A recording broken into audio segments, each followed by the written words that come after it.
सगळं सार, ती सगळी शक्ती एकवटवायची आणि हा शेवटचा लढा आपल्याला लढायचा आहे आता. आणि मी या पवित्र ठिकाणाहून आपल्या सर्व ज्येष्ठ मंडळी, मी खात्रीनं सांगतो साहेब, हे शेवटचं आंदोलन होईल. आमच्या लेकरा बाळांचं कल्याण होईल, 100% होईल. कारण आम्ही गैरकायदेशीर मागत नाही. आता तुम्ही ओळख दिली आणि मी आता मला सांगायला कमीपणा वाटणार नाही. माणसानं खरं बोललं पाहिजे. मी खरं बोलणारा माणूस आहे. सत्य कटू असतं, कोणाला पटलं तरी नाही पटलं तरी. मी जे हे आंदोलन सुरू केलं, हे मराठा समाजाच्या आंदोलनापासून प्रेरणा घेऊन सुरू केलेलं आंदोलन आहे. हा देश ज्या संविधानानुसार चालतो त्या संविधानानुसार धनगर जमातीचा समावेश एसटी जमातीच्या यादीमध्ये 36 नंबरला आहे. धनगरांच्या अज्ञानाचा गैरफायदा घेऊन इथल्या व्यवस्थेनं या अमृतरूपी लाभापासून गेल्या 8 दशकांपासून आम्हाला वंचित ठेवलंय. धनगरांचे क्रांतीसूर्य बी.के. कोकरे साहेबांनी या आरक्षणाची ज्वाला प्रज्वलित केली.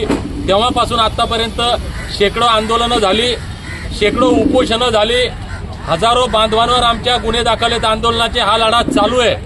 परंतु 17 सप्टेंबर रोजी मराठवाडा मुक्ती संग्राम दिनी धनगर जमातीच्या या एसटी आरक्षणाचा मुक्ती संग्राम हा लढा आम्ही जालन्याच्या भूमीतून सुरू केला. 16 दिवस मी त्या ठिकाणी आमरण उपोषण केलं. प्रकृतीच्या कारणामुळे ते आंदोलन स्थगित केलं होतं. आत्ताचे मुख्यमंत्री राज्याचे देवेंद्र फडणवीस यांनी लाखो लोकांच्या समोर आश्वासन दिलं होतं की धनगर आरक्षणाच्या बाबतीत माझा अभ्यास झालेला आहे, माझ्याकडे गाडीभर कागदपत्र आहेत, पुरावे आहेत, तुम्ही आम्हाला सत्ता द्या, पहिल्या कॅबिनेटमध्ये तुमचा आरक्षणाचा प्रश्न सोडवतो. आत्ताचे देशाचे सर्वेसर्वा असलेले नरेंद्र मोदी पंतप्रधान यांनी सुद्धा पांडुरंगाच्या पंढरीमध्ये येऊन ढोल वाजवून सांगितलं होतं की आतापर्यंत राज्यकर्त्यांनी तुमचा मतासाठी वापर केला, तुम्ही आम्हाला सत्ता द्या, आम्ही सत्तेत आलो तर आरक्षण देतो. स्वर्गीय अटल बिहारी वाजपेयी यांनी सुद्धा पंढरपूरमध्ये आश्वासन धनगरांना दिलं होतं. आज हे सत्तेमध्ये आहेत, आम्ही कायद्याचं मागतोय. आज हे आंदोलन धनगर जमातीचा एसटी आरक्षणाचा मुक्ती संग्राम जालन्यातून सुरू झालेला मुंबईच्या आझाद मैदानामध्ये येऊन या आरक्षणाची आजादी झाल्याशिवाय थांबणार नाही. आमची देवेंद्र फडणवीस साहेब, नरेंद्र मोदी साहेबांना विनंती आहे, तुम्ही ज्या पद्धतीनं आश्वासन दिलं, धनगर जमातीनं तुम्हाला सत्ता देण्याचं काम केलं. देशातल्या स्वातंत्र्यानंतरच्या इतिहासात पहिल्यांदा भाजप सत्तेमध्ये आलं. कारण या राज्यात 2.5-3 कोटी धनगर समाज आहे, या देशात 20-25 कोटी धनगर समाज आहे.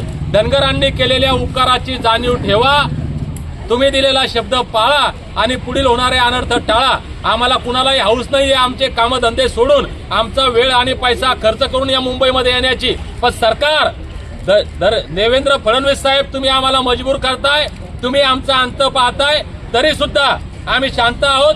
धनगर जमातीच्या एसटी आरक्षणाचा मुक्ती संग्राम हा 21 जानेवारी 2026 रोजी मुंबईच्या आझाद मैदानामध्ये हा लढा येतोय. महाराष्ट्रातल्या प्रत्येक मल्हार मावळ्याला, अहिल्यामाईच्या लेकीला माझी विनंती आहे की हे शेवटचं आंदोलन, शेवटचा लढा आमच्या लेकरा बाळांच्या कल्याणाचा आहे. त्यामुळे आपण प्रत्येकानं या लढाईमध्ये तनमन धनानं सहभागी झालं पाहिजे.